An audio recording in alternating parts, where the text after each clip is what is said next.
Please go to the diary room. Every single season and learn everything that there is to know about everybody. Please make your way to the diary room. Celebrity, Brandon.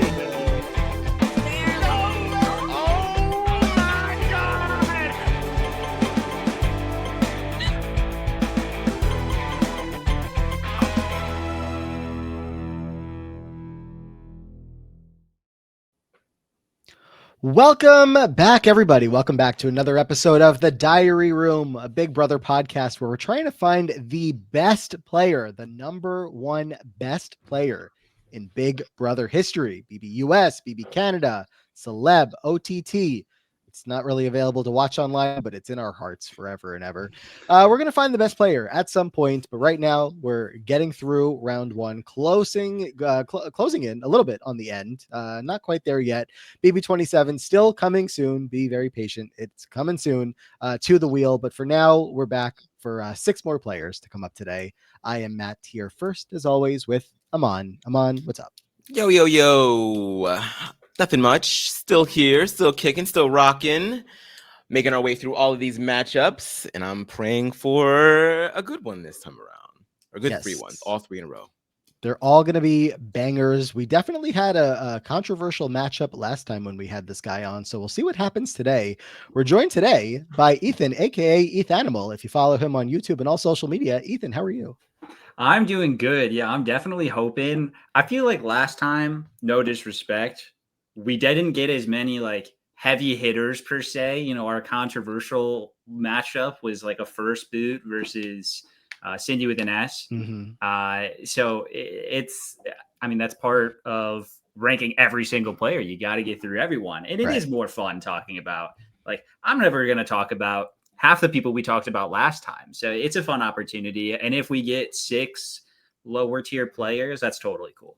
I mean, we will at some point. I always say, we're getting to eventually 2 later rounds that will only have good players left. And we're going to wish that we had the days of getting BB Can 7 Eddie Lynn and being like, yeah, what about Eddie Lynn? Yeah. So honestly, yeah. That does bring me, though. Let me rehash the matchups from last time Ethan was here. I was going to say, refresh me. It's escaping my memory. So the tough one that we were just talking about was Cindy with an S versus Keith from BB13, Keith Henderson. And that was a 2-1 vote that went Cindy's way. I voted for Keith. You 2 voted for Cindy. And I still think... I honestly thought I voted for Keith. I forgot. It's such a close one. Nope, it was me. And then we had 2 other 3-0 votes. Jason Dent from BB19 beat Eddie Lynn from BB Can 7, and Mitch Moffitt, BB Can 4, beat Julie Vu from BB Can 9. So both of those relatively easy. Yeah. Okay. Mm-hmm. Yeah. Those I still stand by those. I think for the most part. I mean, Keith, Cindy, I still feel like I stand by it. But see, the thing is, Ethan, we talk about it a lot, almost every episode, especially lately. There are bangers of names still on this wheel. Like there are some of the biggest names in the whole show. I'm excited. Have not yet come up. Oh, please, just even one of them. It's gonna break the episode if we get them. But anyway, Ethan, what's been going on the Ethanimale YouTube channel lately?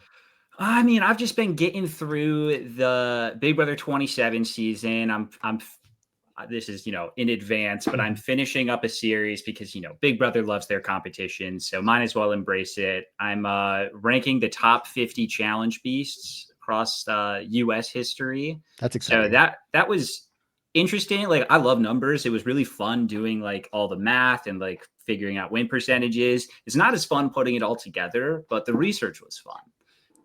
So inspired by Q and Morgan and I think, I love the late game run Morgan's had. It makes it feel, and like with Keanu, it makes it feel relevant, even though I did all of the math for this like 5 months ago. Mm-hmm.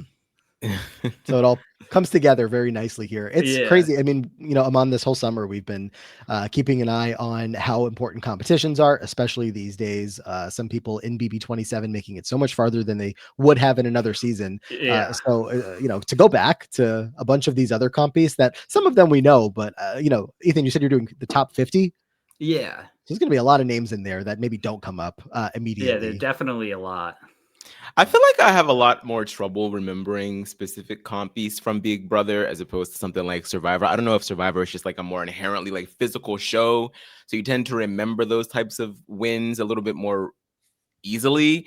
So I think I'm looking forward to that video because there are so many times where we're going through this podcast and we bring up a player's card and it's like they got like 3 vetoes and 2 HOHs under the belt. I'm like, oh shit, this Like, person when was did pretty you do good. this? So yeah, that'll be exciting. I'm interested in that. And I've been extremely intrigued, Ethan, by the series going through every placement and ranking the placers. That's been fun. No, that's been it's a lot of fun to make. I mean, I kind of prefer this one where you're taking an hour and a half to just talk about 6 people, much more casual, instead of trying to pinpoint everyone in one little sitting. But it's been a lot of fun. I got to do one of those tomorrow morning, actually, for the 8th placers. Well, the So tough part, I that'll be mean, a fun time. when you started and you had like less people in the 17 and then the 16, it's like, okay, we can do this. But I knew you were gonna, run into some trouble getting to like Now 8th it's like place. the 8th and the 7th, and these people, they have more to talk about because they made it further in the game. So these Yeah. videos just keep getting longer and longer. But And then like at some point, we're gonna get to the 5th placers, and it's gonna be like, all right, so definitive last 5th placer, Keanu, or maybe? not to spoil my ranking there, but I would definitely say there's a very high likelihood that he might be the definitive last place 5th placer. Okay. And ultimately it'll come down to a winners rankings as well, which will be fun. Yeah. A runner-up ranking. So, but like you said, we're kind of doing that here, just in a different format. So at some point we'll have a ranking of some sort. I am excited for when you're in that like round 3 or round 4 territory, because you're going to be, I mean, not to look, 4 years into the future, but I know. I was like, yeah, it's going to be a whole nother presidential cycle. Lovely terms to think through that in. Ethan, who were the 17 placers? Do you remember off the top of your head? Jace? There was Jace. There was Cameron from Big Brother 19. There's Zay now. Yeah. And then there was one woman. No, it was the cheese Luke. Oh. From Big Brother 25. No women. The women have always made it to 16th place. Well, look at them go. Yes. So, okay. Zay, Jace, Cameron, and Luke. Aman, what's the order? In which they... Gameplay. Jace, Zay, Cameron, and Luke. I mean, well, Luke was obviously at the very bottom. Jace and Cameron and Zay, I would say like Jace and Zay are kind of interchangeable for me. I feel like Cameron is it's interesting to place him because he was just screwed. But at least he tried. He did a striptease to stay in the house. So I feel like I got to give him points for that. So I'm going to put Cameron at the top just for shits and gigs. And then the other two can kind of like go back and forth for me. Matt, what about you? I'd probably put Zay at the top, honestly. Like, I don't think after the week he had, which like, it was one of those, I want to get a strong guy on the block. Week 1, I'm forgetting who it was for a second, but it was Vince. And then, I mean, the Rachel fight was like obviously not helping his case, but I just remember thinking that week, like if he ended up staying, I wasn't going to be upset about it because I felt like he was picking up on the game as he went. He made it farther than Cameron, obviously. So I'd probably have to put him first, then Cameron, then Jace or Luke. I mean, by default, it probably just has to be Jace, but Jace was so bad. Jace was really bad. Luke was not very good either, even besides how he got himself expelled. Like, he was not in a good spot at all. I think my list is the exact same as yours, Matt. Okay. Is that what the official video reflected? I can't remember. Well, Zay wasn't even in it, but I do believe it was Cameron in like my E tier, and then Jace. I mean, and that was just in the scope of 17th placers. And then Jason Who? There's only 4 people. How am I forgetting? Chase, Cameron, Chase Zay. and Luke. I was having a hard They time were on too. the bottom. These men. Anyway, all right. Well, definitely everybody should be checking out all of Ethan's videos all the time if you're not already. I have to imagine if you're here, especially as the BB off season is basically still beginning. You know, we're going to go months and months without Big Brother content unless a celebrity season pops up. You know, while you're when you're done here, go check out Ethan, or when you're done with Ethan's videos, come check us out. You know, one or the other. Thanks. So I want to peek in real quick at the seasons and which seasons are almost off the wheel. Amon, you remember off the top of your head which seasons are done? There's 3 seasons done. 18 is done. Yep. Is 15 done now? No. It's a little more recent. 20? ASMR. 24 and 25. Okay. 18, 24, and 25 are done. There's 4 more Dang. seasons that have 1 player left. And those are Big Brother 8, Big Brother 17, Big Brother 26, and Big Brother Celebrity 1. Okay. 1 player left from those seasons before we close them out. And by the way, of course, Ethan has a full wheel. Anything could happen today. Yeah. So unlikely that any of those will see their end on this podcast, but still possible. Always possible. Possible. There is a higher likelihood of one of those names getting pulled than there is of Dan or Will getting pulled today. Not by much. That would be true. Dan and Will are still in. Okay. Yeah, I know they have been hiding. Can you imagine getting those 2 against each other? They're acting as though it's 2023 and the casting producers are calling them. That's how much they're hiding from us. Exactly. They are being some elusive chantuses. They really are. We got to get to like 2025, Dan and Will, that like will pop back up. When they came back up. Yeah. If they get picked together, I'm just like, I think the episode just ends and then we don't release it. I don't know. Oh no, we released that shit. And we release it to a $35,000 Patreon tier. Yeah. You let everybody have at it. Yeah, no, that's insane. At that point. It's not. No, we can't. Like, can't even think about it. Anyway, but all right, 5 seasons have 2 players left, and those 5 seasons are Big Brother 4, Big Brother 20, Big Brother 22. Actually, sorry, it's 4 seasons, and Big Brother Canada 4. So a couple of seasons, you know, very close to extinction here in this round 1 arena. So only one way to find out where we're going to go today. Ethan, you ready for 6 more players to either I'm ready pass on through or eliminate? I am. You're trying to read the names? Trying to look at like the names on here. There's a lot, but we're getting so close to like the fact like you will be able to read every single name. I know, the fact that I can even read some, like I saw Otha in there. This is a full wheel? Oh my gosh. This is a full wheel. Not 1 player is missing. The fat has been trimmed. Well, actually, you know what? Let's talk for another minute while I change back. So we had a losers bracket recently, and I always bring the spin time down a lot for that. So it was on 5 seconds. Check out patreon.com/the diary room if you want to check out the losers brackets. But all right, we're good to go. Full screen, back to the wheel. First player of the day here with Ethan. Oh my gosh. No pressure, wheel. We're just looking for like the biggest names in BB history. Yeah. And is this about to be? Wait, what do you think it was? Yeah, is this going to wait? This is BB 15, Candace.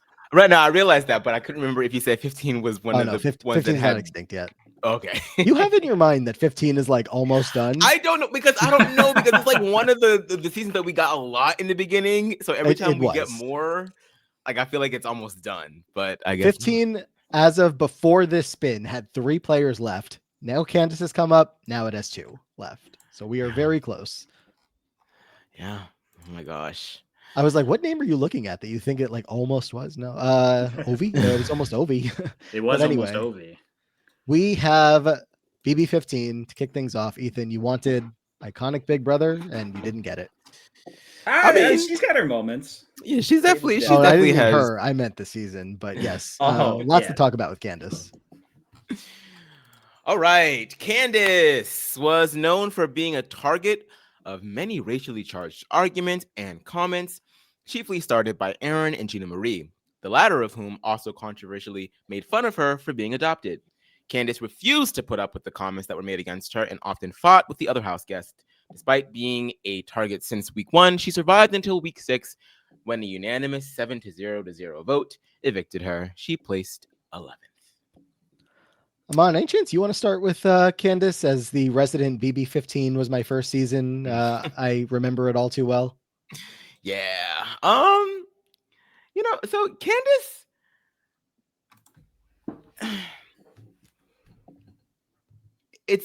I feel like she wasn't too bad in the beginning. Initially, she had something solid with Alyssa and with Helen. Obviously, her and Howard were fairly tight. And I think that she was one of the people to really be able to sniff out in the beginning that there was a lot going on with these guys.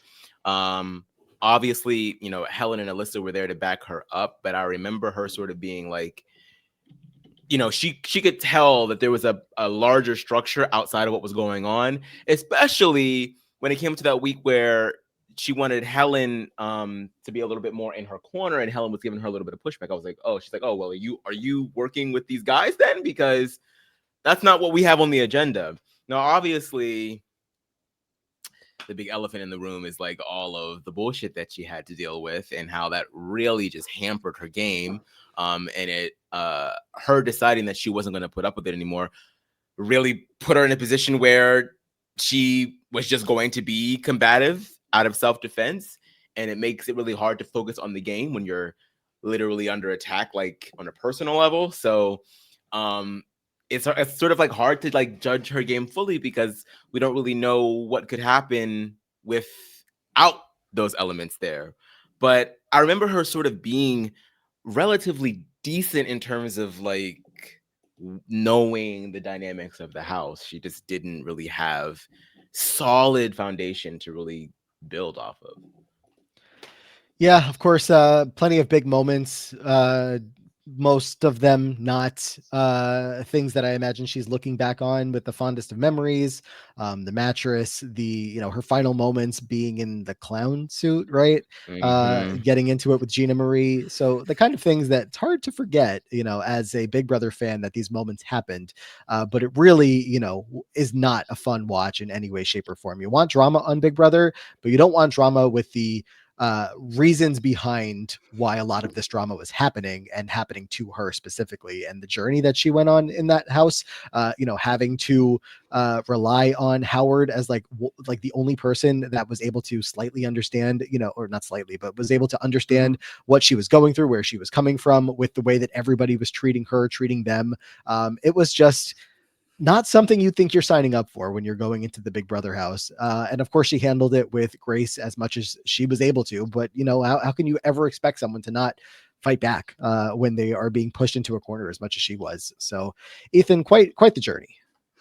Yeah, for sure. I mean, and I think she did also get very unlucky with how a lot of the HOHs played out. Yeah. Especially like weeks 5 and 6, who Aaron wins week 5 and then Gina Marie wins week 6. Like that was not the outcome that she needed. Where she was put in a position where obviously all of the out of pocket comments put her in a position where she did just have, it was like her and Howard against the ladies, and then the ladies kept winning the HOHs. And it's like, what can you do at that point? There's only so much that she could have done in that position. And it's not even like, even had she stayed, like Aaron won the next HOH, and then she won an HOH like 3 weeks later, which I only remember so vividly because I was just editing that like 2 hours ago. But there are some like positives. Like she did, even though she was nominated in week 1, I think the Craig used the veto on her to put up Alyssa. So like that was at least like a good thing to have happen to her at the very least. And she did have connections, as you mentioned, with like Helen and Alyssa, although I don't think it was as solid as she would have hoped for. And obviously, like Helen had much closer ties with Alyssa and Andy. So she was kind of just like a straggler, but one with a lot of unlucky situations also thrown her way. Yeah, I remember a scene of Helen like Candace telling Helen that she was like controlling the whole house and being like, what are we doing here? Are we like trying to have Helen see you as a threat? Are we actually on the same page to the point where this is going to go well for you long term working with this person that you're telling I see your game? I can't quite remember what the friction was there that week, but it was out of desperation of like, Helen, we're supposed to be working together. However, you're working with these other people. Why? Especially when these people are targeting me. They got Howard up out of here as well. So what are we doing? Like, you have a lot of power. You and Alyssa have been wielding a lot of power. Help me. And Helen is like, well, don't talk like that about me. It's like, well, you're an alliance. It's okay to talk like that. She's not coming for you. She just wants your help as an alliance member. So yeah, that's like the thing. It's like, I just feel like she was in this position where like she was so expendable, and I think that's really to the detriment of people like Helen and Alyssa. Like, if you would have just kept her in the corner, but at the same time, she was always going to be a target for the other side of the house. So it's just like, on a game sense, I understand like feeling like you are being bogged down, but like I wish that there would have been a bit more. I just wish if she had won an HOH, oh my god, the trajectory of BB15 would have been massively different. But in a sense, Andy still wins, but they get there in a different path.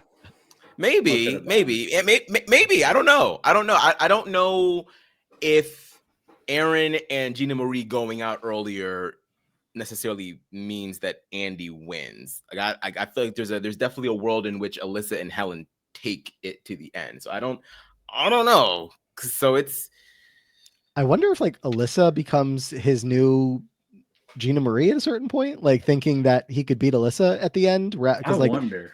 The whole idea was like when he gets together with that group, it's like, all right, well, I know I can beat all of you, so obviously this benefits me. Yeah, but he's only able to do that by like the two sides going after one another. If they completely decimate that side early on, he doesn't have any people to play against one another, and then eventually I think they come for him, I would assume, because they're tighter together than they are with him. So I don't know. I mean, it's definitely not Andy's out entirely, but I feel like he can't use the same strategy that he used to get there in the first place if that doesn't happen. In a world where he has to hold on to Amanda maybe longer than he would otherwise plan to, like that's intriguing to see. Like, so now what? We're deeper into the game with one of the biggest power players that like will do anything to get farther in the game and does. I don't know. Would have been interesting, but I'm sure he's happy with the results. Candace, probably not so much. I was going to bring up Candace. Ethan was evicted on day 49, and the season ended on day 90 something. Remember when jury members were in the jury house for that long? Day 90. Yeah, I think it was 90 days. Yeah. So yeah, she's in the jury house for 43 days, or like, is a juror for 43 days, as opposed to this season where they're jurors for 8 days. Yeah, this season was this Big Brother 27, 80 something days. I think Rachel probably was there for around 20 days or something like that. Yeah, I think it might not have even been 20. I don't know that. She was in that jury house for a long ass time. I mean, obviously that was the case for a lot of these seasons before the modern era, but it's just crazy considering where damn near 2 months just on vacation. Is that on vacation? I mean, you're in a nice house, but you're in a nice house, but then all of her freaking aggressors came in. Like I didn't even think about that. Oh, that is not a vacation. But they apparently were able to make up in the house. I mean, specifically her and Aaron. I mean, I'm still kind of the opinion that something like that you don't. I mean, I'm glad that she was able to make peace with it and be cordial, but like being friends with her in any real capacity, that's until Aaron gives you a reason to trust her again. I don't think that ever is possible. But she made it work. She shouldn't have had to have made it work, but she made it work. Yeah. Should we find Candace an opponent? Yeah. Yes, I kind of hope that it's a layup. I hope it's a layup, and I also hope it's someone that is a good person, because Candace isn't used to playing Big Brother with many good people, against many good people. So at least a fair fight would be worthwhile. I really wish that Julie would have told Gina Marie to stop talking while Candace was talking. That would have been like so clutch, but alas. Well, we have to find an opponent. Oh my god. Oh my god. Wait, who is it? Who is it? Who We is it? It's Holly King. Okay. I think I have to call Scally. Are you serious? Yeah. Well, you guys can keep talking. I thought it said Helen for a second. I was like, but then I remembered that we already had Helen go through. So All right, you There's do the that. blurb. Let me get this up. I'm gonna cold call him. oh my god, where is she? Where is she? I can't find her. Holly King. Oh, Anyone who That's knows a- Scally that's a knows good why one. I'm why It's I'm Holly. It's Holly. It's Holly. It's Holly. All right. I just realized I couldn't find her graphic because I was looking for Scally. All right, I've got it. Holly, despite being in a showmance with Jace, Holly was viewed as a major social threat by the rest of the house. Though she managed to survive the first 2 weeks because of Jace winning comps, Holly's time in the game came to an end during the 3rd week. She became third evictee by a near unanimous vote, only receiving Jace's vote to stay. All right, Scally, I am live recording the Diary Room podcast right now, Oh boy. and you are live here with me as well. I'm mid Pringle. Well, that's good. Do you know why I'm calling you? Oh no. I don't have news, but I have a reason to be calling you. Is it Holly King? It's Holly King. Oh no, I'm so scared. So we haven't even started talking about her yet. I just had to get you on the phone first. And I know you can't hear. I'm here with Aman and Ethan. Okay, hello. Hello. So Hello. they both say hi. The matchup here is Holly King versus Candace from BB15. I don't want to talk shit about Candace. The deflate. Oh my god. Well, you could at least make the case for Holly King. Holly's a queen. She was asked for All Stars, but was robbed because they had a dumb man on instead. She's an icon still to this day, a legend. She's funny. She deserves her spot. And let the patrons vote Candace back in. See, I was saying I would hope Here that for Candace this. at least got a good person to go up against in a matchup because she didn't have good people to go up against. And Holly is a good person as far as we know. It's true. You wouldn't be standing in 2025 if we knew not to stand her. Yeah, if I remembered any reason not to. Okay, well, the pitch, if nothing else, will help with the battle back vote, but I'm not saying anything. We haven't gotten to a vote yet. All right, I'm already campaigning. Vote Holly King back into the diary, please. All right. Well, let's have the discussion, and I'll let you know what happens. All right, All right. please. I'm so nervous. All right. Goodbye. Bye. Oh, Alright. I don't want to make Scally sad. Well, as he mentioned, whoever loses could be voted back into the podcast. We, of course, have our battle back votes every 5 episodes. So, but all right, Ethan, you want to start on this one? Anywhere near as passionate about Holly King as Scally is? I mean, Holly is great. I don't think I can match Scally's enthusiasm for her. If we're going full game mode, unfortunately, I don't think I can be too high on Holly. Really is just not super game savvy, to say the least. Only survives the first couple of weeks due to Jace's comp wins, and then someone who is potentially like one of her only other allies, or someone that she is at least connected to in a way with Drew, is the one that sends her home. There is not that much, thumbs up going for her in the game sense, but she's an icon, as Scally would say. She was quite a character, right? I mean, Yeah. the beginning seasons of the show, the early era of Big Brother, you're figuring out what's going on, but we're still getting iconic characters. And a lot of them are because of good game players, just memorable personalities.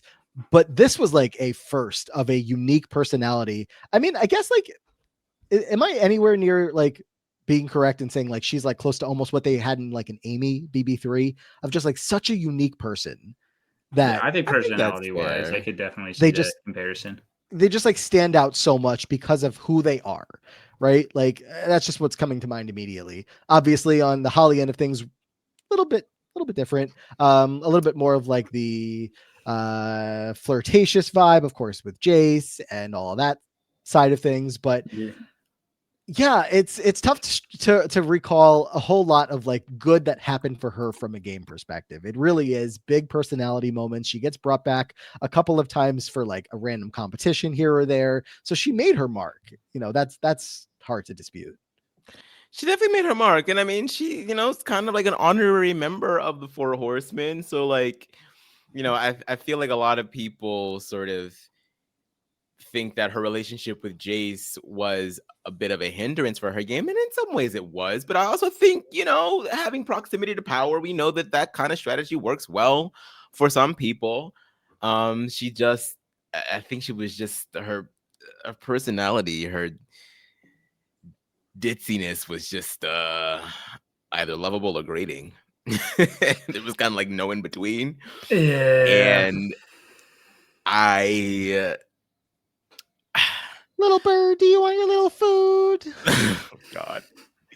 Without any comp wins to really back herself up, it's hard to see her make it all the way to the end. But hey, I love voting for people for character points. So she gets a 10 out of 10 on that front.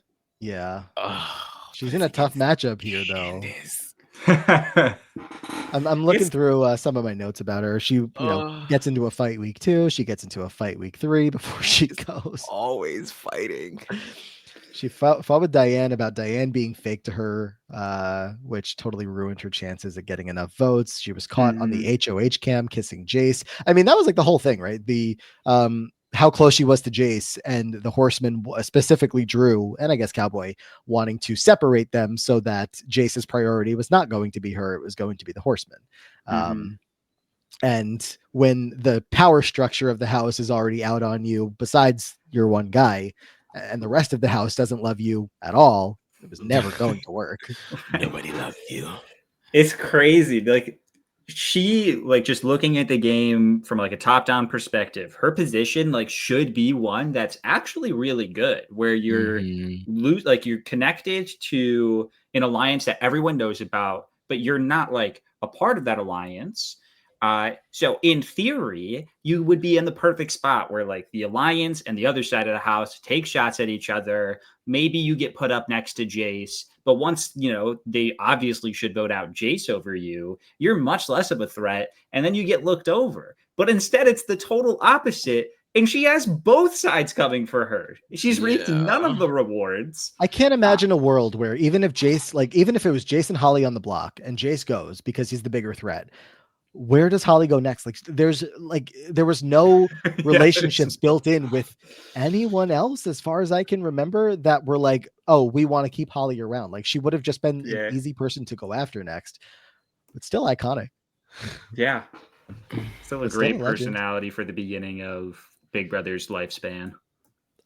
I have to go first here because ever since we started this podcast, I think like my friendship with Scally was kind of put on the line, where it was like, if you don't do something to put Holly through, it's just, and I can't have that kind of workplace drama or friendship drama with, the co-host that I have on the Free Agents podcast and a good friend of mine. I have to give Holly a vote. I'll leave it up to you whether Holly goes through or not. But Ethan, what are you thinking? I mean, knowing that I can't give a throwaway vote, I'm going to have to back Candace here. I think just off of gameplay alone, I mean, we asked for the wheel to give us a layup, and that's from my perspective as someone that is, only newly acquainted with Scally. I don't have the burden on my shoulder to pass Holly to the next round. You're about to lose your acquaintance. He just followed me on Twitter today, and I'm going to lose it.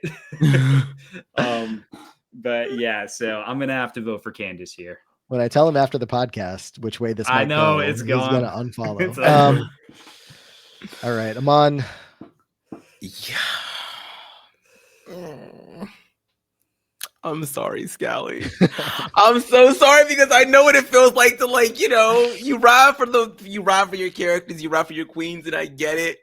But it's Candace. I can't do that to Candace. I just can't. I can't do it. I can't. I think he'll understand. I mean, look, it was the first thing he said. It's Candace. How could you say anything bad about Candace? We are in the first episode of the next round of the battle back, but hey, we already have the first matchup here, a strong contender. I don't know if you value Brian Scally's friendship and adoration. So that was a crazy way to get things started. Candace versus Holly. And unfortunately, It's Holly. No patron votes. No patron votes either way here to really help anyone along. But there we go. First matchup of the day. Let me get the wheel back up and we will move along to the second one and we'll see who I have to call this time. All right. Here we go. Oh my God. Yeah, that was a bloodbath already. Matchup number 2 of the day. We're going to get things started with... Ooh, it's gonna be... Nope. Well, unfortunately, our guest today is a straight man, so this is going to be tough. Gino from BB Can 10. Yeah, Gino. A recent appearance on Gotta Get Out. Yes, recent appearance all over my Instagram timeline on any given day. Oh wow. Okay. Some water for you, man. He's a great looking guy. I mean, his whole thing with Instagram, just while we're on the topic, because that's what we're talking about. He's been doing firefighter shoots his whole modeling career, and he's just him and other people it's not that kind of dressing up as a firefighter, but it's just he models as I don't know how to explain it any more than that. Check out his Instagram. I'll have to go catch it out. What happened to Gino's BB Can game? I'm on. Gino started the game as a part of the Honey Bunch and the Savage Seven. He had a showmance with JC Lynn and relationships with Kyle, Herman, Summer, Stephanie, and Marty. His strong position would be blown up during Kyle's HOH reign. The following week, Gino won HOH and backdoored Kyle. In week 8, after Betty won the POV, Marty decided to choose a nominee by picking gummy bears. He gave Gino the option to not play, but Gino opted to play and drew the red gummy bear. Gino was hot, not smart. By a 4-1 vote, with only JC Lynn voting to keep him. I mean, how do you start anywhere else other than the damn gummy bear? Yeah, it's the elephant in the room. There's no getting around the gummy bear talk. He and Marty went back and forth. Marty betraying Gino more often than the vice versa. And Marty's HOH finally sees there's an opportunity to make up with Gino and get this alliance friendship back on track. Gino, Marty, JC Lynn, they could run the table if they just stay on the same page. Both of them winning competitions back to back to back. And Marty says, well, we need a nominee from this little group that they had there with Kevin and Helena. And I need another nominee, someone, whoever picks the wrong gummy bear is going up. Gino, though, trying to mend fences with you. You don't have to pick a gummy bear if you don't want to. And Gino says, no, let's be a team player and let's pick a gummy bear. Gino picks the wrong gummy bear and Gino goes up on the block. How? I remember being so annoyed because I think he was one of my last people that I had drafted that year for RHAP. And I was like, this is the way you're going to go out. He had such good positioning throughout most of the game. It was to the point where we were like, how is this man of this stature not more of a target? And it's not that he never was, because definitely people on the other side were, they would say, Gino, he's a little bit of a threat, but everyone still felt comfortable with him. And even with the public ass showmance, that didn't even really raise his threat level that much. And I think part of it was because there was a bit of an unspoken triangle going on with him, Summer, and JC. And I think Summer did some work in quelling people's anxieties surrounding Gino and the JC Lynn because she kind of like had this mentality that she had him in her back pocket, which is a bit of an overestimation on her part. But yeah, I think that just something that is just great about Gino's game was that he was just chill, likable, easy to just maintain a great position. The Kyle thing, he was able to sort of like nip that in the bud as quickly as he could. He did a good job distancing himself from it, and then winning HOH to really just like cement.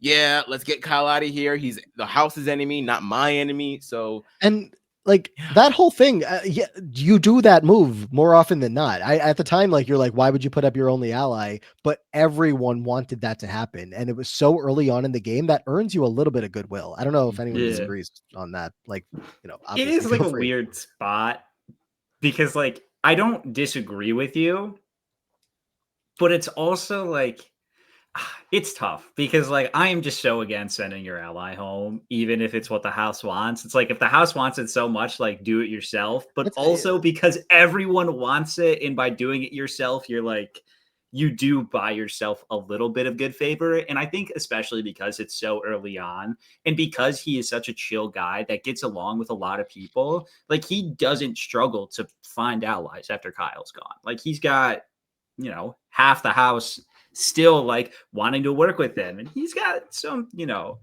tricky areas he has to get through, but he does until the gummy bear, which also, not to rant a little bit, I don't want to defend it, but I totally see why Gino specifically, like it wouldn't be very on brand of him to not be that team player. It's like, yeah, like I want to show this alliance, like we're really locking in, like let me show you guys a sign of goodwill. You can put the gummy bear. It's only a 25% chance. It's not the worst odds in the world. Yeah. He got really unlucky.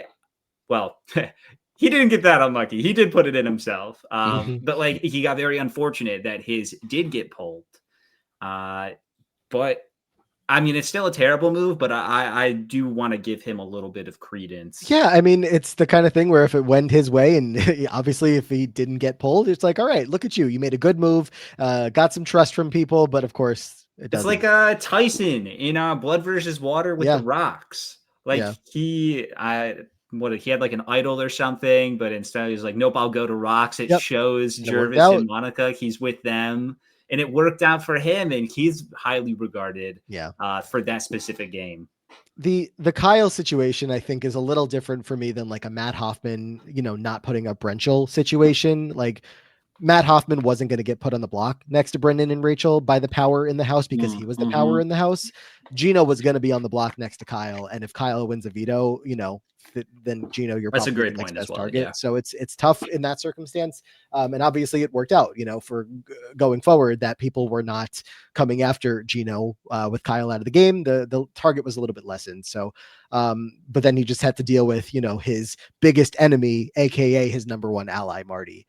Yes. And the week where, he was HOH and he wanted to backdoor Marty, but Kevin and Helena stop it. Which one of them won the veto that week?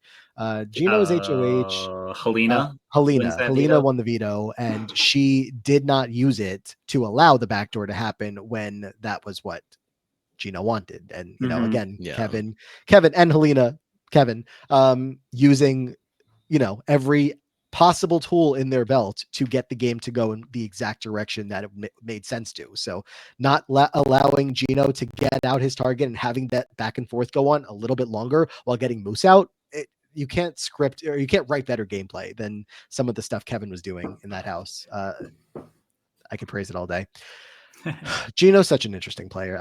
I feel like there's so much. Week 4 when he won HOH. Does anybody remember his method for trying to figure out nominees? He asked everybody who came up to have a meeting with him, if you were in the bathroom doing a number 2 and you didn't have any toilet paper, what would you do? I forgot about that. I did not remember that. And based on their answers, he determined a little bit of his plans to move forward that week. Yeah. Naturally, as one would. Are we all answering the question? He shit the bed himself. I'm thinking. If you're in the bathroom and If there's I'm no in the toilet bathroom in the paper, Big Brother house, I think I just scream until You're someone alone. brings one to me. If I'm by myself, you're the first one in the jury house and there's I no mean, well, if pressure. you're by Oh. yourself, then I can just walk my butt ass naked out. I was gonna the say if I'm butt. alone, there's much less. That happened to me. Yeah. I ran out of toilet paper. I had to run to my other bathroom. Make that shit work. I mean, he was like, not to get too gross. He was probably like not wanting to hear, but he was probably like waiting to hear if people said like, "Oh, I'd use my sock" or something. Yeah, Something he where he's like, "Oh, that's gross. You're nominated." he wanted the desperation answer. Yeah. Like deep down, is there any like level of like, oh, if you give me an answer that tells me that you are really smart, if you could come up with something that none of us were thinking, you're my target this week? Probably not, but no. It's unique. It's he's not Yeah. playing a game based on anyone else. yeah. Anyway, big fan of Gino. Just to throw that out there if you haven't already picked up on that. But this is the Diary Room podcast, and Aman, we need another player. We do. I guess we can find one by spinning this wheel. I tried finding his Instagram, by the way, and I couldn't find it. I guess it's not his name. You know, I should know the handle like off the top of my head, but You don't have to provide it now. he's Stavros Giano _ because his first name is actually Stavros. Oh, that's right. So you can do some searching there while we find our next player of the episode here.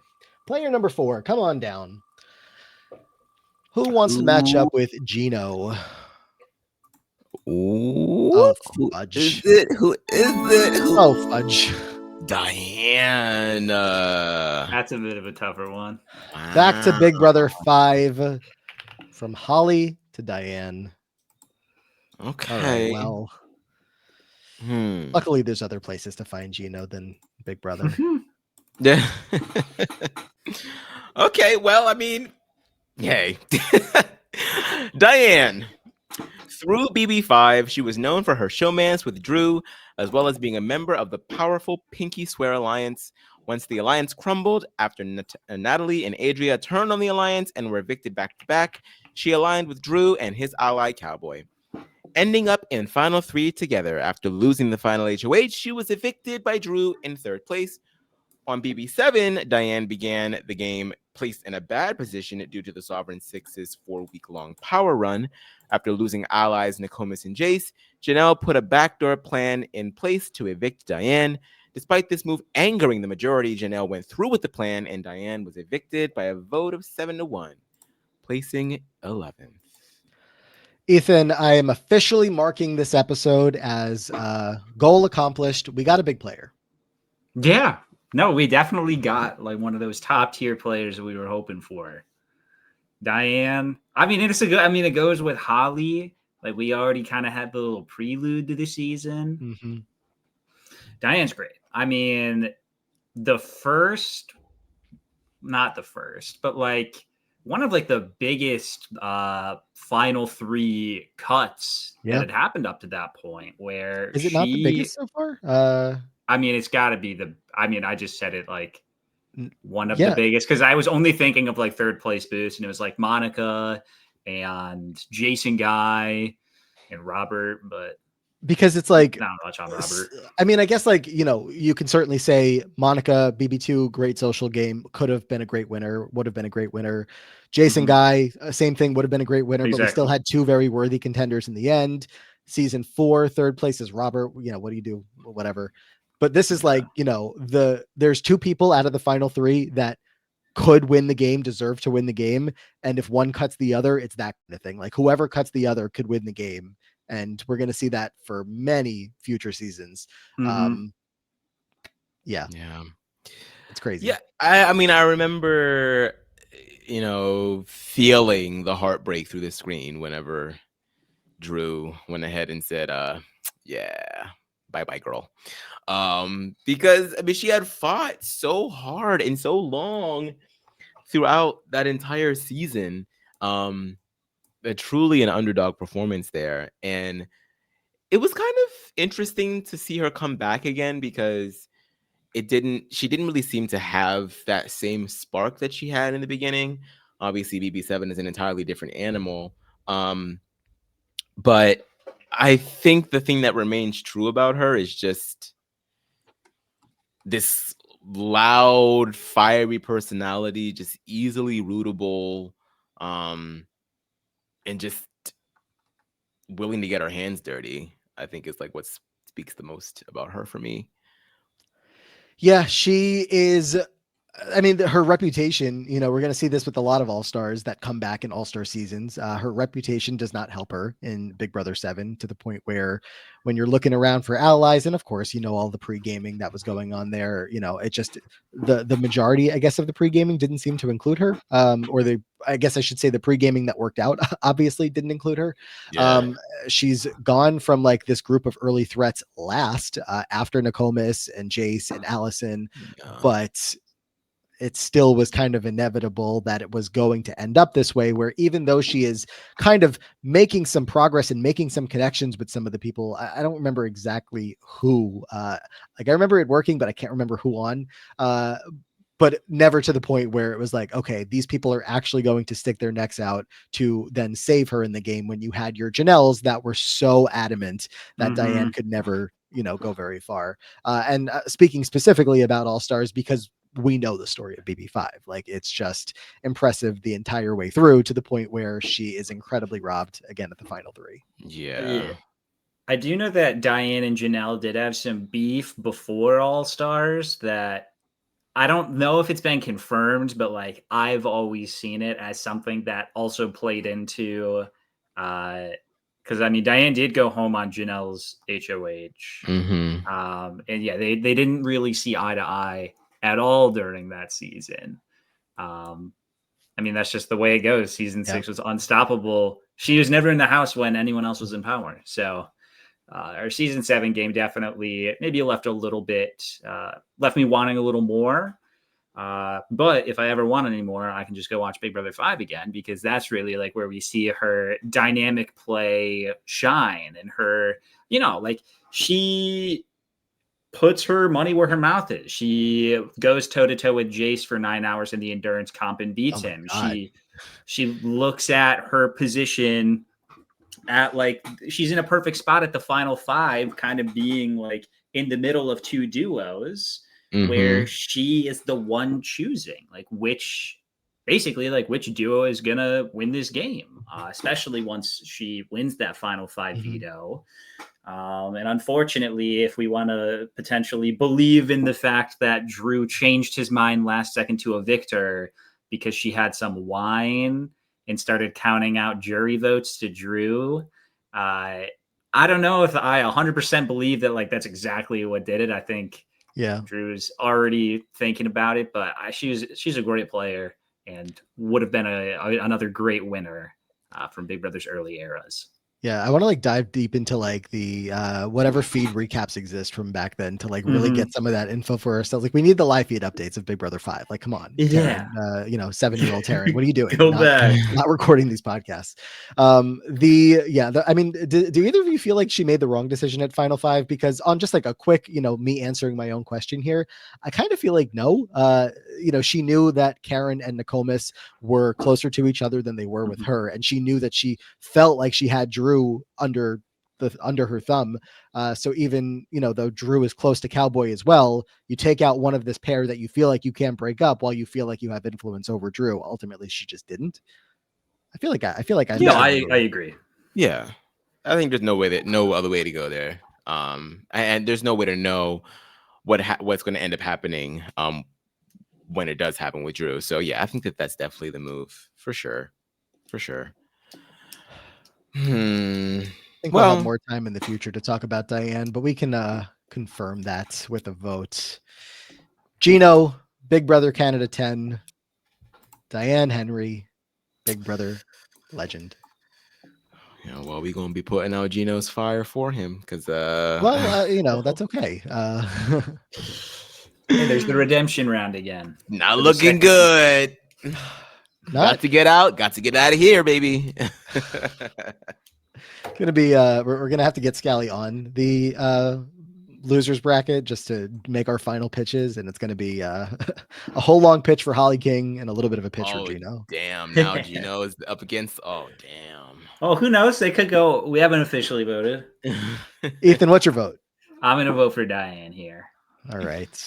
Just like she should have gotten in the final two. A vote for Diane. Amon. Yeah, definitely voting Diane through. God. Yeah, 3 votes for Diane. Make it 4 votes for Diane. A patron vote had been cast on Diane. Let me see who Oh that wow, was so from. that was just Ooh. never. Yep. Okay. Well. Yeah, no, it wasn't gonna go. How did the patron votes work? I don't think I quite. If you at the tier to vote for a player on Patreon, you get to cast a vote for one player. And if there is a tie, if there was a 2-2 tie here, or sorry, if there was a 2-1 vote and Diane only had 1 vote, but a patron voted for Diane, then Diane The would win. patron breaks the Oh, tie. so wow, that's cool. What a sweet perk. It's Go Mhm. very subscribe to powerful. Patreon. That's a really cool way to do that. Especially later in the game when these matchups are even more intense and it's not as much of a slam dunk right now as this Diane vote was, but sometimes it's not. Yeah. We've had tough votes, but this one kind of easy, unfortunately. Unfortunately for Gino boys and girls and everyone else. So Diane, yes, Rebecca getting a vote in there as well. A 4-0 vote for Diane Henry to go through. Obviously, we have to do one more matchup here though. If we're all down, one more time. Yeah. Let's do it. Okay. Well, we got our legend out of the way, and we got a little bit of the chaos in the first one. So anything is fair game here. Oh my god, I'm nervous. I'm nervous. One more matchup of the day here with I cannot Ethan. believe this wheel is like so small Oh, nowadays. keep going. Please keep going. Oh, damn. I mean, this still damn, ain't that would have too been bad, but so that was- clutch, Ethan. I'm sorry. That's okay. That was one hair away from another legend. Yeah, she's Micah hiding Wong. too. She's hiding. She's waiting. But in the meantime, BB21, Christy Murphy. Yeah, Christy's not bad. She's a bigger name. I won't say big name, but definitely bigger for sure. For sure. Do you think just to ask you a question before we even get into any information, do you think if BB21 wasn't BB21, Christy is somebody who could have gotten a call back by now? I think so. I mean, her name was definitely in the running for. I don't know if it was officially in the running, but people were definitely expecting for her to be in the running for Big Brother 22. She was almost on the challenge too. Yeah, and I'm ultimately glad, and I don't regret. I'm ultimately glad that her castmates were cast in front of her, even given what happened on the season, only because I just felt like narratively speaking, it just made much more sense, and I wanted to see David get a second chance. You wanted to root for Nicole at that time. But yeah, I mean, she was definitely a power player for sure. All right, notes on Christy Murphy. Yeah, Christy is remembered for her pre-existing relationship with Tommy, her rampant emotions, her faith in manifestations in the universe, and her strong strategic gameplay. She and Tommy controlled the house through their grateful alliance. In week 8, Christy was nominated alongside her close ally Annalise by HOH Jackson. Despite being the target, Christy was able to avoid eviction by exposing Nick's game to the house and promising to target him going forward. But when Nicole won HOH in the second round of the double eviction, Christy went back on the block for the 5th time in a row next to Tommy. She was evicted in a unanimous 3-0 vote, placing 6th. That was such a crazy double eviction. Like it was pair versus pair versus pair, right? It was Nicole and Cliff, Christy and Tommy, Jackson and Holly, and Nicole won that HOH. She had to pick a side, and she turned against her fellow New Yorkers. She chose the side that goes on to win the game. But in an alternative universe, if she gets out one of Jackson or Holly, Christy or Tommy go on to win the game. Jackson could have gone. That's the only round from Yeah. the final 11 onwards that Jackson wasn't immune. Oh my god. Yeah. Yeah. What could have been? Hey, at least he's not winning this bracket. But Christy was both a big player and a big character in this season. Of course, Ethan, she's included in this big alliance that starts off the game. Things get a little ugly with that alliance, but she is not someone who let the game pass her by for even a second. Yeah, I mean, she like, there's a lot to talk about when it comes to Christy and how much of a help it was to have Tommy in the house. And I think yes, without a doubt, having someone that you can unequivocally trust in the game is always going to give you a leg up over everyone else, because there's still that small smidgen of doubt. Even if you build a good alliance with someone, they're still ultimately a stranger and they could betray you. She never had to worry about that with Tommy. So that was a nice foundation to be able to build upon. And the fact that they were in the same alliance too, it's like it's like you have the whole game in front of you at that point. But with that being said, even without Tommy being there, I'm confident in the fact that Christy would still have played the hell out of Baby 21. So if people want to put an asterisk next to her name, I think it's appropriate. But I also think that she's still going to be good regardless of that. She never was afraid to do what needed to be done to keep the target off of her, to put the target on somebody else, to expose other people's games. It was that the height of hypocrisy was her running in on the whole Holly and Kat know each other, knowing goddamn well that her and Tommy know each other. And just allowing all of that to fester, feeding the fight between Jackson and Jack. Like, she just, whatever was going to help her to stay, she was going to make it happen. And yeah, I mean, Taco Tuesday is legendary. It goes down in history as a and the thing about Taco Tuesday was that, like, even though it was like really shitty what she did to Nick, she didn't lie. It all came from a truthful place. She exposed his game. Shitty for him, but like it was kind of hard for him to rebut, because everything she said was the truth. So yeah, she just manifest the truth, bro. I mean, one of the things that I immediately think of, besides her, insane paranoia, what was it, like week 1, week 2, week 3? She's like, I'm going up. It's me. I'm the target. It's me. That's I'm that gonna clip go that up. you use It's all me. the time. I know. I had a vision. It's me. But then, like, on the flip side of that, like, that doesn't help anybody as a player when she's on the block against Sis, and Sis is like, I should go home. Christy should be here. Christy should stay. That doesn't just happen when you don't make, deep connections with people. And players like that, it's not that rare that they pop up. A player like Sis, I'm trying to say, where like you connect with somebody on such a deep level that they want you to stay over them. Like, of course, no good Big Brother player really would ever think that, but it's a player that will often exist in the house. And if you can find that person, and maybe not even that, but like you make a deep enough connection with somebody, I can't not give you a little bit of credit for that, Ethan. Yeah, no, especially because it's not even like Sis was her number one. Like, obviously she had Tommy. So this is somebody that wasn't Christy's number one that was willing to be like, no, I should go home. And another thing that I like about Christy is that oftentimes, especially when we talk about like the tippy top players, someone like a Derek, where it's like, okay, he did really good on top, but I want to see what he's like with his back against the wall. And with someone like Christy, we do see her both at the top and at the bottom for big stretches of time, where she goes the first 6 weeks never touching the block, being in one of the majority alliances, because there's 800 alliances that they formed in the beginning of that season. So she's like in a position of power. But then after that point, she's nominated for her last 5 weeks in the house. Yeah. But we see her, obviously we brought up Taco Tuesday, but like we see her on the bottom be able to scrape and fight her way into surviving the block on multiple occasions. Granted, Tommy does veto her off the block twice, but even without that, like that's 3 times that she's on the block and she survives. Or 2 times that she's on the block and survives. 1 time she does go home. But I mean, I think she has such like an intensity to play the game. She's never backing down. She's going to give it her all. And I think she's definitely a very above average player.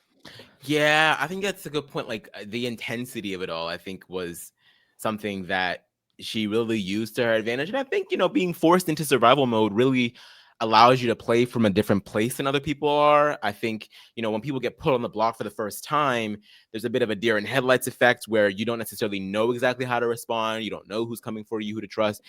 To be on the block for essentially 5 weeks, there's nothing to lose. You know, you just kind of have to just throw everything out there and you see what sticks. Like that was her superpower, is to sort of like reframe every argument, reframe every conversation into like this big conversation about like the universe and energies. And it was like an emotional roller coaster with her. And I think it works sometimes it doesn't. Like I think some people kind of like, you know, she kind of uses up a lot of her currency with a lot of people, to the point where they're kind of like, okay, Christy, like enough is enough. But you know, when she was on, and yeah, she's just definitely a strong.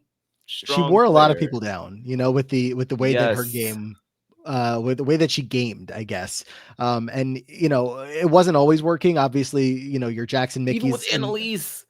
yeah, like it was never all the way there where she could get back on the same page with Jackson, although she was obviously trying at times. But just like even the fact that they were able to get Nick out over her, and of course Nick feels so betrayed because Tommy, you know, votes for Christy, and that was a whole thing in itself, or votes to keep Christy. But like, I mean, the one thing you obviously have to go back to, as we've discussed, is the Tommy, you know, being put into the house with her. Like that is already a huge advantage that not many other people have.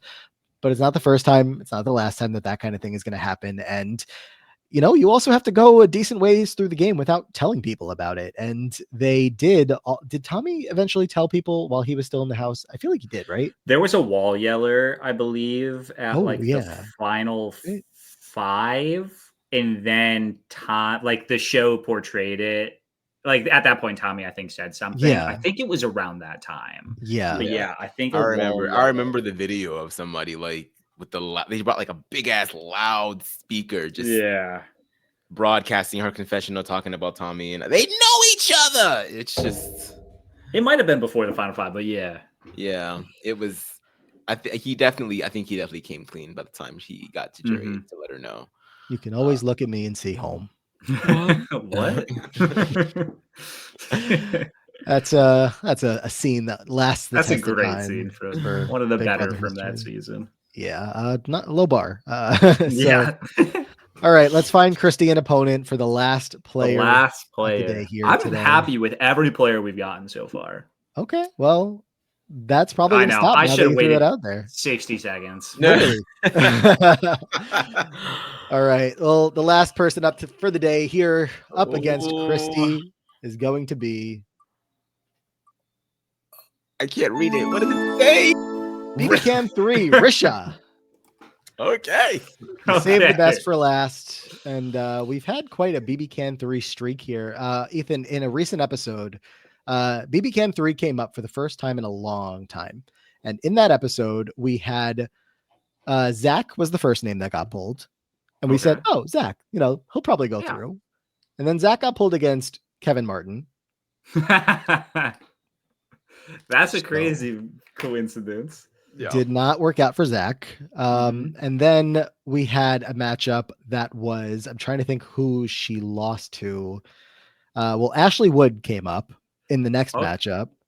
And I have to refresh my memory on who she lost to. Wait, you're saying this is the same episode? This is all in one episode. Oh my God. Yeah, it was wild. She lost to Frankie Grande. Dang, that is crazy. Yeah. So BBCam 3 has been going through it. And, you know, when you need to send in your strongest soldiers to help your season, you know, get back to life, you send in Risha, who was, you know, the first boot of BBCam 3 by a Canada's vote. Yeah. I think definitely one of the more memorable early boots in all of BBCan, for many reasons. I can think of 2 of them.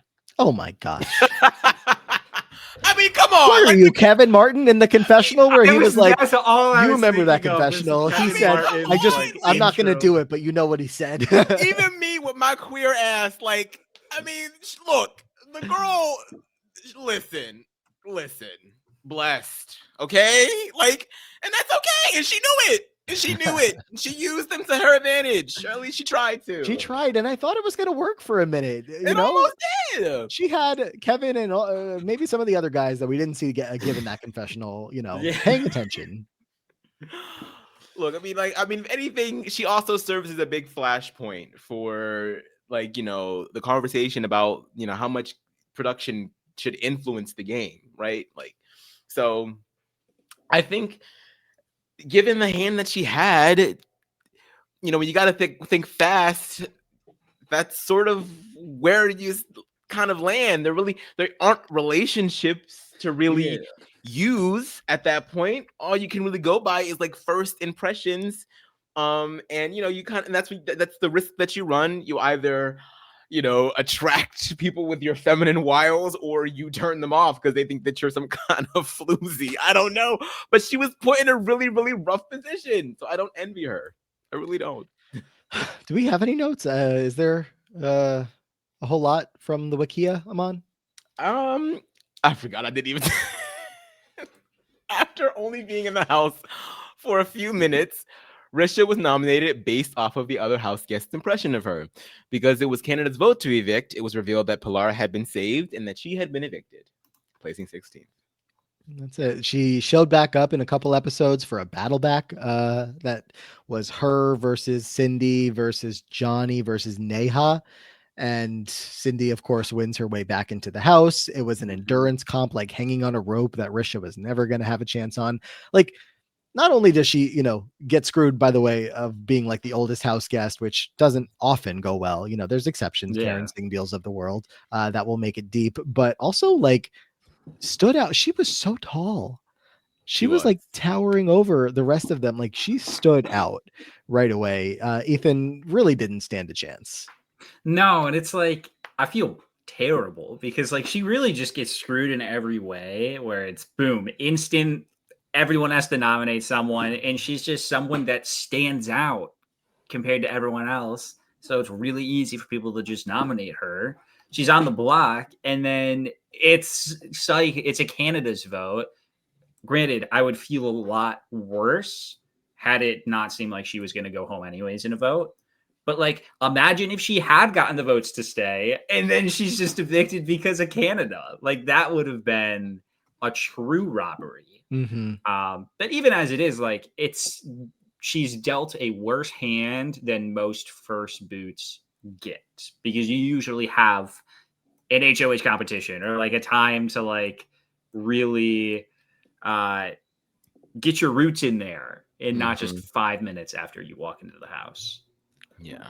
I want to share this screen here and look at something that's a little intriguing to me from this same vote. I think, can you all see the voting chart here on Wikipedia? Yes. Yeah. Okay. I'm looking at the votes that everybody voted in this first round, where they were voting for two people to go on the block, right? And I'm just it's these people don't know each other. It's all first impressions. But Sarah clocked Kevin and Zach right away. Godfrey voted for Bobby and Peely. Peely, of course, ends up on the block. Ashley voted for Risha and Bruno. Bruno and Ashley turn out to be great friends. Brittany voted for Risha and Cindy. Cindy works with Brittany and Sarah, right? At some point, they were somewhat friends. Peely voted for Zach and Bruno. That's her alliance. Yeah. Zach voted for Godfrey and Cindy. Bruno voted for Bobby and Peely. Willow voted for Sarah. Just crazy. So I mean, it looks like Risha doesn't even get that many votes. I think Bobby and Kevin both voted for Bruno. Ageism. It's again another just classic example of production ruining their own product. Just imagine, with the type of personality and the way that she was just so ready to just throw anything at the wall. I just imagine a season with Risha lasting a little longer. I really wonder what that looks like. Jordan voted for Cindy. Yeah. Oh, what a regret that'll be. Or maybe not. Also, when you learn someone's first name, you're like, wait, what? Her name is Patricia. Oh, I guess that makes sense. That's how I felt about Gino when we just talked. I was like, I forgot his name is Steven. His name is Steven. Goes by Stavros. on social media. That's Just a lot of names out there for a lot of interesting people. because typically Patricia is shortened to like Trisha. Yes. Like Would Patricia Patty. have done better? Patty. Would Patty have done better? Patricia might have done better. Patricia I sounds wonder how much older. of an impact that has on those first impression votes. If her name had more syllables, would Kevin have not wanted to say as long of a name and voted Ooh. Jordan? I don't know. Something about like, I mean, the name Risha also works for like the look, if you know what I mean. But like Patricia. Patricia sounds older to me though. So I wonder if the ageism kicks in more with that. It My does. grandmother's name is Patricia, so maybe that's influencing my Oh. own thoughts about it. But yeah, I don't know. All right. Well, let's vote. Poor Risha. I don't know if she was winning any matchups as far as this wheel is concerned, but I'm sure there's something out there. There's so many horrible players. Ethan, would you like to go first? Yeah, I'm gonna wait. Who is Risha even Christy. up against? Christy. Sorry, for a second, we didn't even talk for that long. Yeah, I'm gonna vote for Christy here. It was just like whoever it was. I remember it was somebody that wasn't Risha. All right, Aman, you gonna make me break the tie? A piece of me wants to vote against Grateful and Undeniable. I mean, we already got Jackson out of here, so. Oh, Jackson's gone. Jackson lost to Tiffany Mitchell very early on, Oh, okay, that's a good. I agree with that. and we never. Not that I looked was back. going to go hard for Jackson, but that's Yeah, like I mean, look, that's a if good you- one that doesn't even have to. That would have been your prerogative. you know what? I'm gonna vote for Risha. I don't care. I don't care. I don't care. Justice for Kemi, Ovi, David. Exactly. Christy, though, is going to be the one going through here. I can't. I like the sentiment, but I can't. Christy will go through on a 2-1 vote, with the intention behind the vote against her well noted here from Aman. And that just brings me to recap what happened today. Ethan was having so much fun up until this last name, but it's okay. Honestly, though, that was still a fun last name. Like that wasn't something that had to like drag out. I've never talked about Risha before. I'm sure. Channel. Wait, so this wait, was has she? fun. Oh no, because you're not doing Canada in your. Yeah, I'll probably save that for a different one. Okay.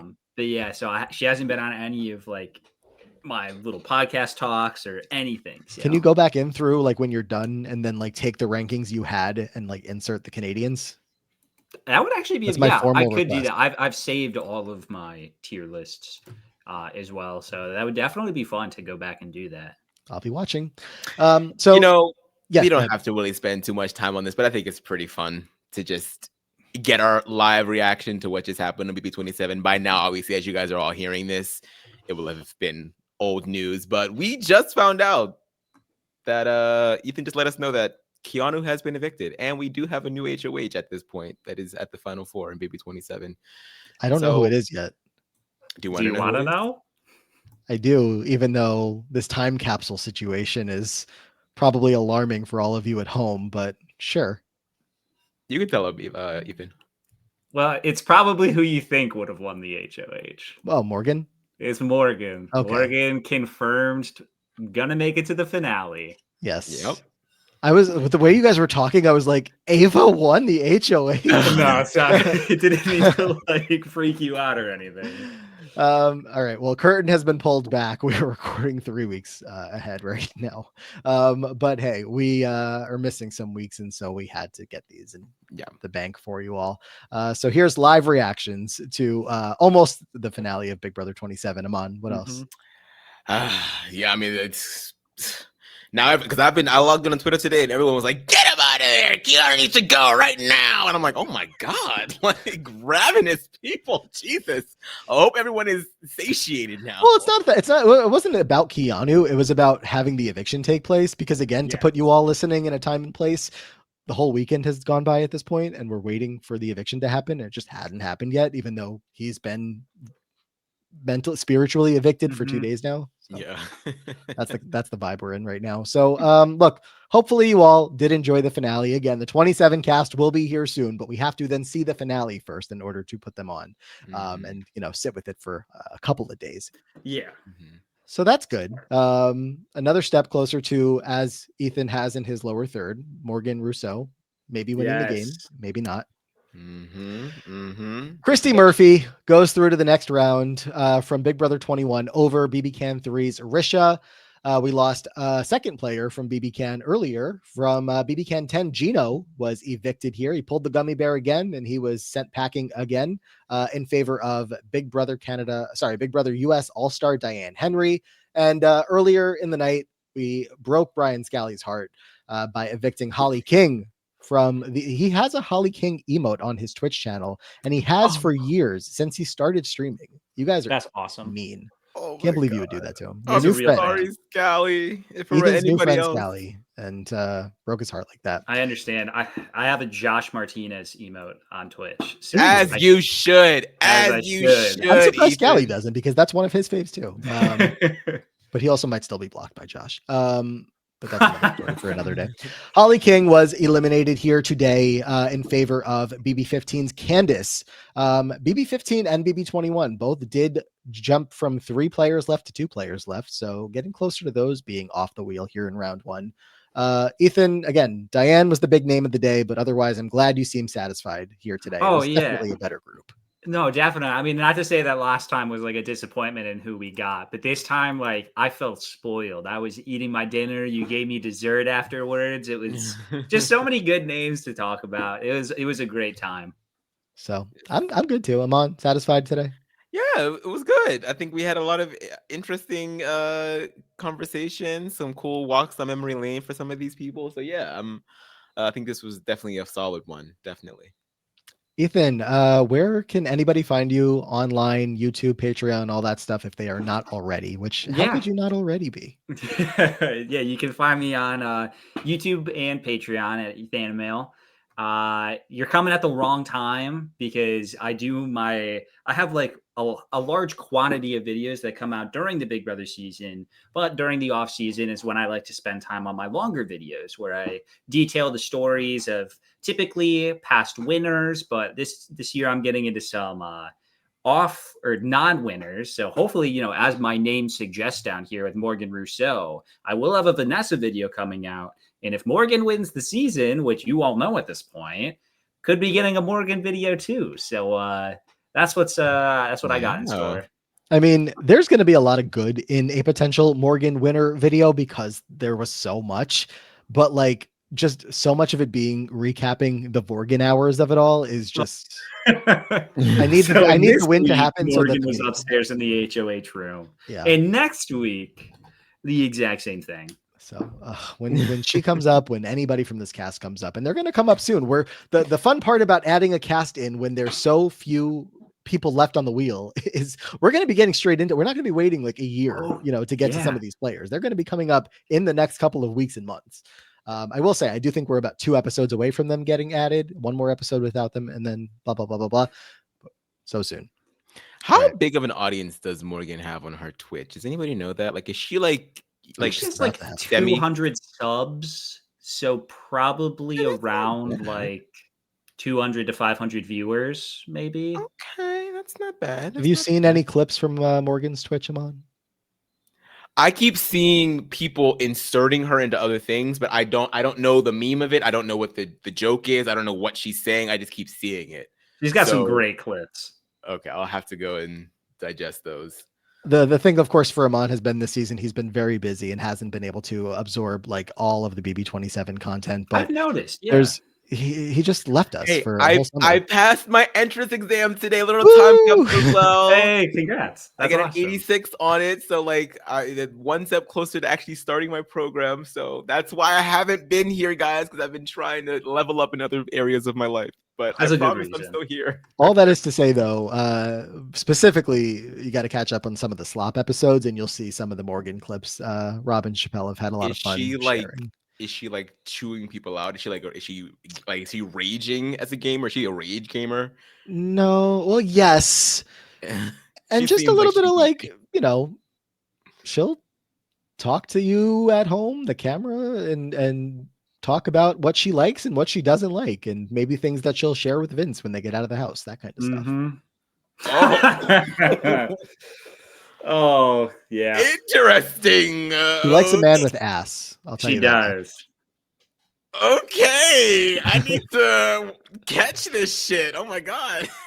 Yeah. So I'm disappointed that it took this long for these clips to surface. Like the I Big know. Brother Twitter, I know those investigators should have pulled these up the day the cast was released. And Mhm. it's kind of a travesty that it took 2 months into the season for these to come out because they're really good.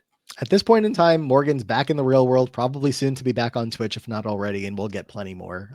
So plenty more again, if you know what I mean. All right. So Ethan got the plugs in. Make sure you guys are checking out all of Ethan's videos, even if it's, not the Big Brother season right now. Again, perfect time to catch up on all that stuff. Always fun to catch up with Ethan here. No cats this time. They're locked out of the room, as are mine. But, go back to the last one if you want to see the cats in action here on the podcast. Aman, probably not a current show to plug, but I have to imagine you've been on like a Purple Pants, one of those sometime Yeah, recently. I'm usually on Purple Pants like once a month at this point, so Yeah. it's likely that I've Casualty. probably made an appearance recently. But other than that, yeah, you can just keep checking me out here, and yeah, that's pretty much it for me for right now. Yeah, Amanza, of course, but we're both on Patreon. We're doing the losers brackets every 5 episodes, the battle back votes, all that fun stuff. So patreon.com/the diary room. If you are looking to get even more out of the podcast experience going into this Big Brother off season that we are already in. And that'll do it. Of course, I am on all social media at Matt Ligori. I'm at the Free Agents podcast talking to Brian Scally about both this season of the challenge and this season of the Amazing Race, which has all of these Big Brother teams. So check us out there. And also talking about Dancing with the Stars right now over on RHAP with Sasha Joseph. Sorry that we broke Brian Scally's heart today. Speaking of the Free Agents podcast, but battle back vote. We'll see if we can make it right. That's going to do it for today. Aman, let's go. Yes. Our thanks once again to BB YouTube legend Ethanimale. And until next time, guys, please go to the diary room.